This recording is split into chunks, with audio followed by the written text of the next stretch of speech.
Jimmy Swaggart's life is one of the most dramatic and controversial stories in modern American Christianity. He was a man who preached about holiness and purity to millions around the world. Yet his personal life was often filled with scandals, rumors, and heartbreaking secrets. Born in 1935 in the small town of Ferryday, Louisiana, Jimmy grew up in extreme poverty. His parents, Willie Leon and Minnie Bell, struggled to keep food on the table. Times were so difficult that the family sometimes survived on very little, and the memory of hunger stayed with Jimmy for the rest of his life. What made his childhood more unusual was the family he was born into. His cousins were Jerry Lee Lewis, the wild rock and roll star, and Mickey Gilley, the country music singer. All three were born the same year, and their family background was often whispered about in town because of marriages between relatives. This gave them a reputation that carried both shame and curiosity. While Jerry Lee and Mickey went into music and fame, Jimmy took a different path. He chose the pulpit, believing that his life should be devoted to God. From a very young age, he claimed to feel the power of the Spirit during church services, and he began playing piano even without lessons. For him, music was not for fame but for worship. This was the beginning of his journey into ministry, but also the start of a story that would later mix great achievements with great failures. In 1952, when Jimmy was only 17 years old, he married Frances Anderson, who was just 15 at the time. They met through church, and their love grew quickly despite the difficult circumstances they lived in. Their marriage, which would last more than 7 decades, was marked by both love and hardship. At the start, life was anything but glamorous. Jimmy earned around $30 a week by working odd jobs, which is roughly equal to $340 in today's money.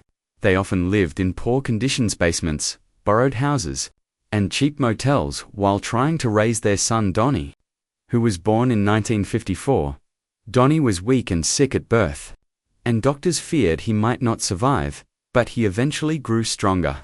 Despite their struggles, Frances stood by Jimmy in every part of his ministry.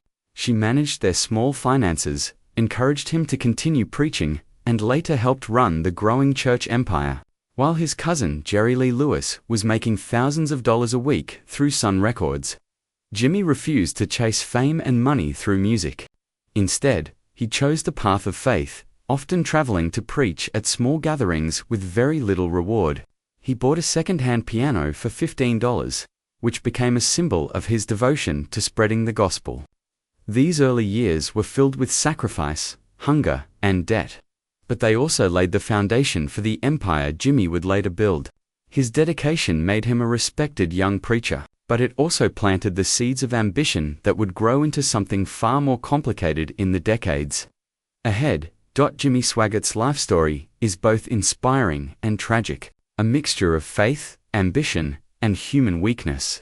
Born in 1935 in the small town of Ferryday, Louisiana, Jimmy came from a family that had very little money and very few opportunities.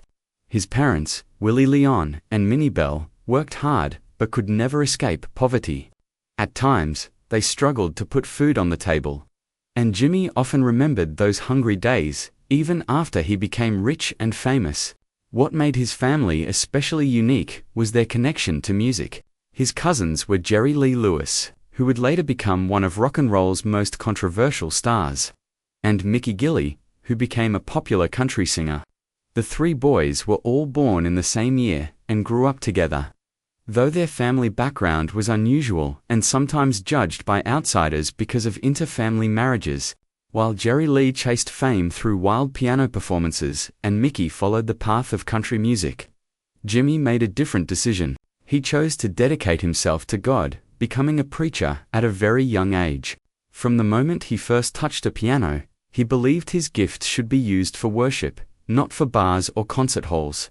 Even though he had no formal lessons, he played passionately, believing his music could touch hearts and bring people closer to God.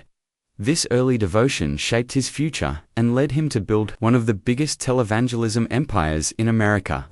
But behind the story of faith was also a darker side, and ambition, and a struggle with temptation that would later destroy much of what he had built. In 1952, when Jimmy was only 17 years old, he married Frances Anderson, who was just 15 at the time. Their love was sincere, but their early marriage was not easy. They lived in deep poverty, sometimes relying on borrowed homes or cheap motels to survive. Jimmy took whatever small jobs he could find, earning only about $30 a week, which in today's money would equal a little over $300. Despite the hardships, Frances supported him fully, both as a wife and later as a ministry partner. In 1954, they welcomed their only child, Donnie, who was born sickly and weak. Doctors feared he might not live long, but he eventually survived and grew into a strong man who would later carry on the family ministry. At the same time, Jimmy's cousins were beginning to taste fame and fortune. Jerry Lee Lewis signed with Sun Records and started earning thousands of dollars a week. Mickey Gilley was finding success in his music career as well. But Jimmy rejected the path of fame and secular music. Instead, he used his talent to play gospel music, traveling from small church to small church, often without enough money for food or gas.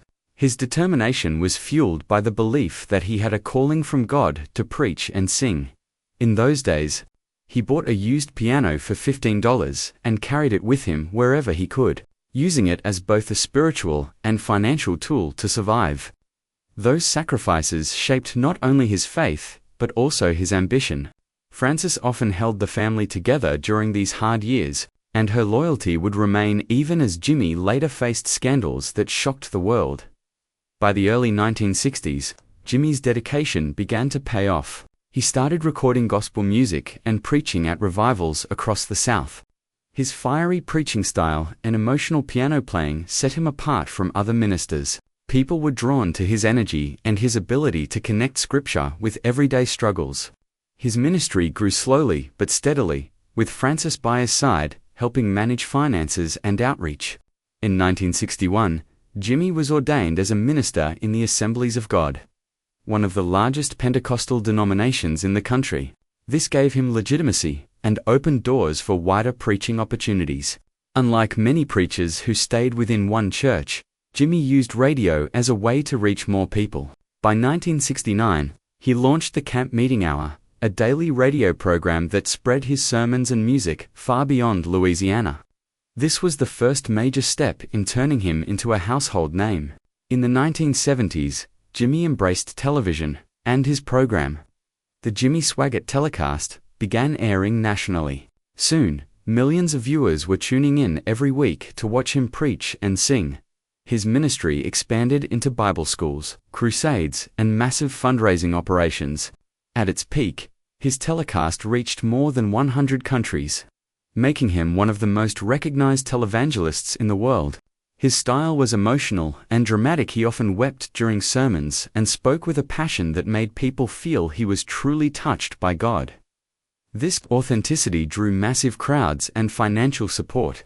By the early 1980s, Jimmy's ministry was bringing in over $100 million a year, and he became one of the most powerful religious figures in America. But with success came temptation, and the very fame that lifted him up also set the stage for his greatest fall in the mid-1980s. Whispers began to circulate about Jimmy Swaggart's private life.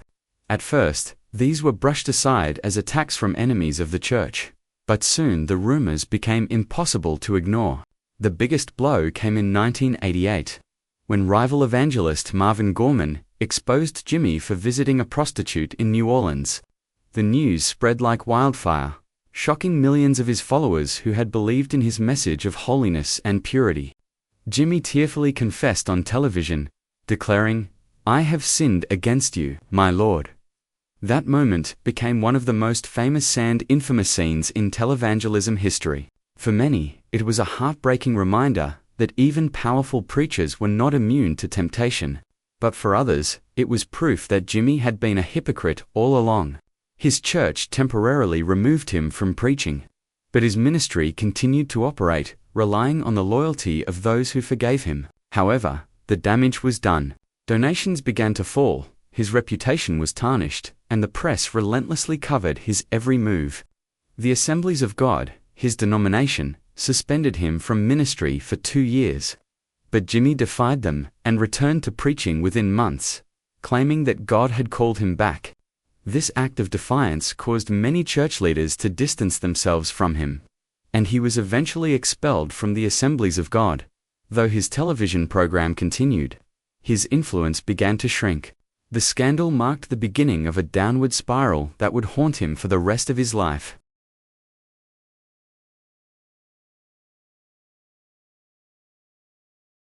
If the first scandal had wounded his ministry, the second one nearly destroyed it.